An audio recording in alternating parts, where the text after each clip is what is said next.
26শে জানুয়ারি ভারতের প্রজাতন্ত্র দিবস।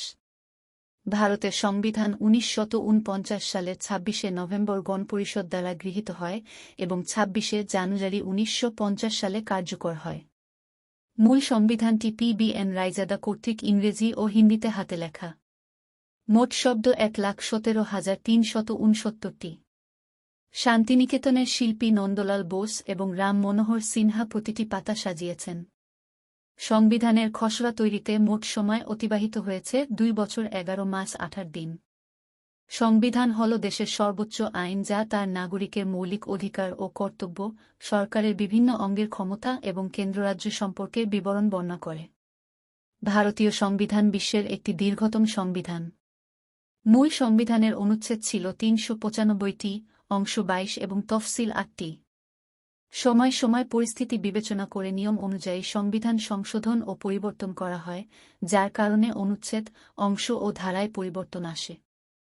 একজন নাগরিক হিসেবে আমাদের উচিত আমাদের সংবিধান মেনে চলা এবং সম্মান করা যায় একটি মৌলিক কর্তব্য।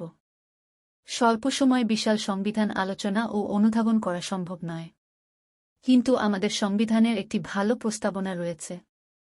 প্রস্তাবনা হল সংবিধানের মৌলিক কাঠামো এবং একটি বিশাল সংবিধানের একটি প্রতিচ্ছবি। তাই আমাদের সংবিধানকে বোঝার জন্য প্রস্তাবনা বোঝা দরকার। আমাদের প্রস্তাবনায় 3টি গুরুত্বপূর্ণ বিষয় প্রতিফলিত আছে। জাতির বর্ণনা। নাগরিকদের 3টি অধিকার বা এন্টাইটেলমেন্ট। অধিকার বা এন্টাইটেলমেন্টের উদ্দেশ্য। 1. জাতির বর্ণনা। ভারত সার্বভৌম সমাজতান্ত্রিক ধর্মনিরপেক্ষ গণতান্ত্রিক প্রজাতন্ত্র। শব্দগুলির অর্থ সার্বভৌম, অভ্যন্তরীণভাবে সর্বোচ্চ এবং বাহ্যিকভাবে মুক্ত। ধর্মনিরপেক্ষ, রাষ্ট্রধর্ম নিরপেক্ষ এবং সকল ধর্মের প্রতি সমান শ্রদ্ধা। সমাজতান্ত্রিক, গণতান্ত্রিক সমাজতন্ত্র এবং মিশ্র। গণতান্ত্রিক, জনগণের ইচ্ছা পছন্দ অনুসারে সরকার। প্রজাতন্ত্র, নির্বাচিত রাষ্ট্রপ্রধান। 2. নাগরিকদের 3টি এন্টাইটেলমেন্ট বা অধিকার। সামাজিক, অর্থনৈতিক ও রাজনৈতিক ক্ষেত্রে ন্যায় বিচার, চিন্তা, বিশ্বাস ও উপাসনার ক্ষেত্রে স্বাধীনতা, স্থিতি এবং সুযোগের ক্ষেত্রে সমতা। 3. অধিকার বা এন্টাইটেলমেন্টের 3টি উদ্দেশ্য। ভারতের জনগণের মধ্যে ভ্রাতৃত্বের প্রচার করা। ব্যক্তির মর্যাদা, জাতির ঐক্য ও অখণ্ডতা নিশ্চিত করা। আসুন আমরা 26শে জানুয়ারি প্রজাতন্ত্র দিবসে ভারতের সংবিধানের প্রস্তাবনা পড়ি এবং শপথ করি।